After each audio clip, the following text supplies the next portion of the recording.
얼마 전에 어떤 분이 이런 댓글을 주셨습니다.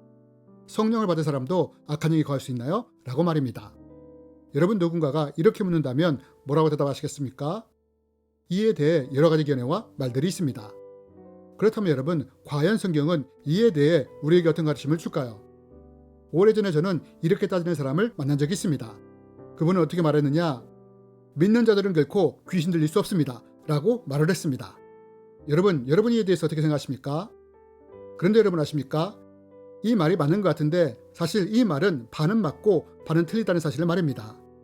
여러분, 오늘은 성령님과 악한 영의 임재 차이를 통해 왜 이 말이 반은 맞고 반은 틀리는지에 대해 함께 나누기 원합니다. 또한 성령님과 악한 영이 임했을 때 우리 안에서 어떤 일을 하는지에 대해서도 말씀드리기 원합니다. 그럼 여러분, 과연 성령님과 악한 영 사이에는 어떤 임재 차이가 있을까요? 이번 시간에는 먼저 성령님이 우리 안에 어떻게 임하시는지에 대해 살펴보기 원합니다. 여러분, 성령님은 우리 안에 어떻게 임하실까요? 사도 바울은 이에 대해 이렇게 말합니다. 그 안에서 너희도 진리의 말씀, 곧 너희의 구원의 복음을 듣고 그 안에서 또한 믿어 약속의 성령으로 인치심을 받았으니. 여러분, 사도 바울은 성령님이 우리에게 어떻게 임하신다고 합니까? 우리가 구원의 복음을 듣고 믿을 때 임한다고 합니다. 즉, 우리가 예수님이 구세주라는 것을 듣고 믿을 때 이 믿음의 통로를 통해 성령님이 우리 안에 임하시는 것입니다.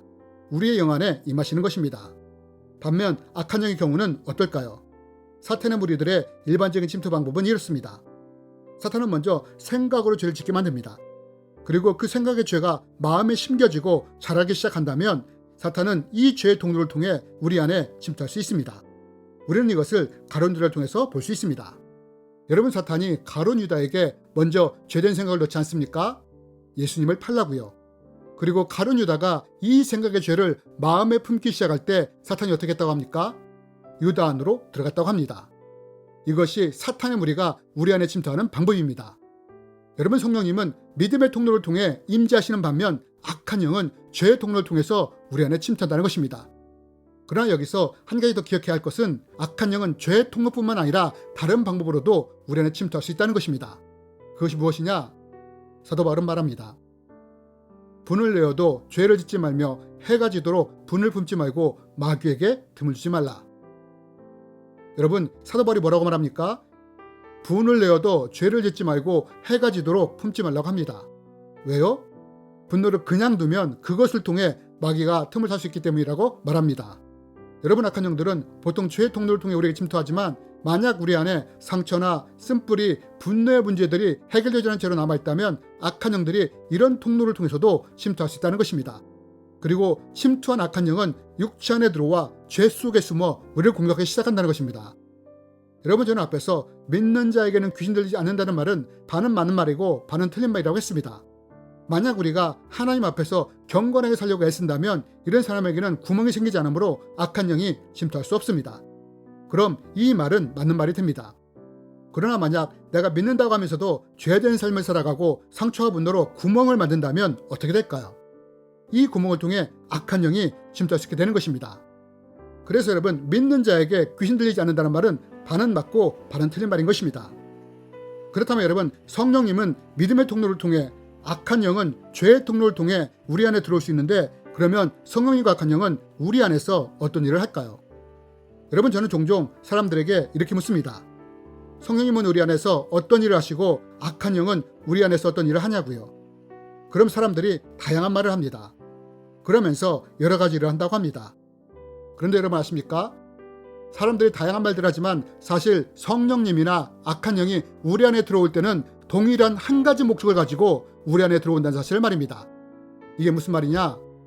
여러분, 성령님은 믿음의 통로를 통해서 우리 안에 임하십니다. 그러면서 하시는 일이 무엇이냐? 여러분, 예수님은 이렇게 말씀하셨습니다. 성령님이 우리에게 오시면 그 보혜사가 나를 증거할 것이라고요. 여러분, 성령님이 우리 안에 오셨을 때 먼저 하시는 일이 무엇이냐? 그것은 성령님이 예수님을 구세주라고 증거하시며 우리 안에 확고한 믿음을 심는다는 것입니다. 그러면서 이 믿음을 성장시키기 위해 우리를 이끌어 가신다는 것입니다. 말씀을 먹으라, 기도하라, 예배 가운데 거하라 하시며 우리의 믿음과 신앙이 성장할 수 있도록 이끌어 가신다는 것입니다. 여러분, 이것이 성령님이 우리 안에서 하시는 가장 중요한 일입니다. 그렇다면 여러분, 악한 영이 우리 안에서 하는 일은 무엇이냐? 성령님과 정반대의 일을 한다는 것입니다. 우리의 믿음을 파괴하고 없애기 위해 모든 수단과 방법을 동원한다는 것입니다. 그래서 이 믿음을 없앨 수만 있다면 기꺼이 돈과 명예, 권력도 주는 것입니다. 여러분, 사탄이 예수님과 하나님 사이의 믿음을 깨기 위해 이런 시험을 하지 않았습니까? 또 믿음을 파괴하기 위해 쾌락이나 중독, 음란, 탐심, 안목의 정욕, 이생의 자랑 같은 것으로 우리를 공격한다는 것입니다. 어떤 때는 사람을 통해, 환경이나 상황을 통해서도 우리를 공격한다는 것입니다. 사탄이 욥도 이렇게 공격하지 않았습니까? 그러면 사탄은 우리를 이렇게 공격하느냐? 그 목적은 우리의 믿음을 파괴하고 없애기 위해서라는 것입니다. 그럼 여러분, 왜 사탄이 이렇게 하는 걸까요? 여기에는 분명한 이유가 있습니다. 그것이 무엇이냐? 우리의 믿음이 구원과 연결되어 있기 때문입니다. 사도 바울이 뭐라고 말합니까? 우리가 믿음으로 구원받는다고 하지 않습니까? 그래서 사탄은 이 믿음을 파괴하기 위해 수단과 방법을 가리지 않는 것입니다. 이것을 파괴하기 위해 악한 영들이 안에서 밖에서 우리를 공격하는 것입니다. 여러분, 성령님이 우리의 믿음을 성장시키기 위해 일하신다면 악한 영은 우리의 믿음을 파괴하기 위해 공격한다는 것입니다. 이것이 성령님과 악한 영이 하는 일인 것입니다. 그런데 여러분, 만약 우리가 이런 사탄의 공격에 무너지기 시작한다면 어떻게 될까요? 우리가 쾌락, 음란, 중독, 돈, 이생의 자랑, 안목의 정욕, 권력, 분노, 시기, 탐심과 같은 것을 따라간다면 어떻게 될까요? 성령님이 근심하시기 시작한다는 것입니다. 그러면서 성령님이 우리를 막아선다는 것입니다. 회개하라, 용서하라 하시면서 우리의 죄된 길로부터 돌이키기를 원하신다는 것입니다. 이때 우리가 이 음성에 순종하여 회개하고 용서하고 돌이킨다면 우리의 믿음은 유지될 것이고 다시 성장할 수 있습니다. 그러나 만약 이런 상황에도 불구하고 우리가 여전히 세상과 죄를 따라가게 된다면 어떻게 될까요? 서서히 믿음이 약화되면서 어느 순간 믿음이 사라져버릴 때가 온다는 것입니다. 그러면서 어떤 일이 일어나냐? 이때 사도 바울이 우려하는 일이 일어난다는 것입니다. 성령을 소멸치 말며. 여러분, 우리가 믿음을 잃어버릴 때 어떤 일이 일어나느냐? 성령이 소멸되어 버린다는 것입니다. 우리 안에서 떠나신다는 것입니다. 왜요? 성령님은 우리가 믿을 때 그 믿음의 통로를 통해서 우리에게 임하십니다. 그런데 만약 우리가 이 믿음을 잃어버린다면 어떻게 되느냐? 믿음이 사라져버렸기 때문에 성령님이 우리 안에 거하시는 권리가 사라져버리는 것입니다. 그래서 성령님이 우리 안에서 소멸되어 버리는 것입니다. 여러분, 왜 사탄이 수단과 방법을 가리지 않고 우는 사자처럼 공격하는지 아십니까? 우리의 믿음이 사라질 때 성령님이 인치신 구원의 인도 사라져버리기 때문입니다. 그렇다면 여러분, 우리가 이것이 사탄의 공격이라는 걸 알았다면 이제 우리가 어떻게 할까요? 우리는 사도 바울의 가르침을 통해서 이것을 배울 수 있습니다. 사도 바울은 말합니다. 믿음의 선한 싸움을 싸우라. 영생을 취하라.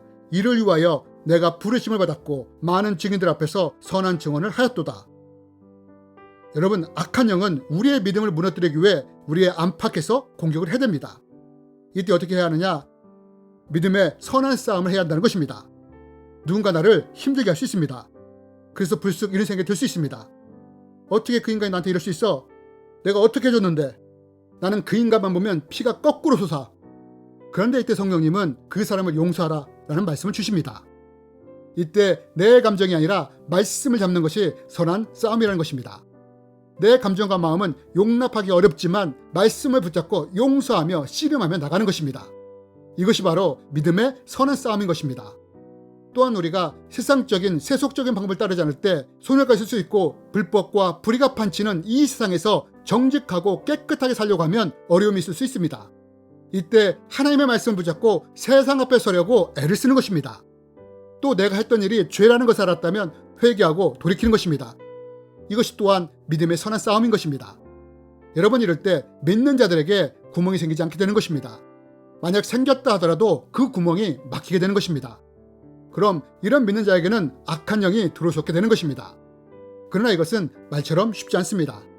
하지만 이것이 힘들고 어렵지만 우리가 믿음의 선한 싸움을 하며 한 발 한 발 나갈 때 우리도 언젠가는 사도 바울처럼 이렇게 고백하는 날이 오게 될 것입니다. 나는 선한 싸움을 싸우고 나의 달려갈 길을 마치고 믿음을 지켰으니. 여러분, 사도 바울의 이 고백이 또한 우리의 고백이 되었으면 좋겠습니다. 그리고 사도 바울이 소망하던 의의 멸류관과 영생이 또한 우리의 열매가 되었으면 좋겠습니다. 주님의 이름으로 여러분을 축복합니다.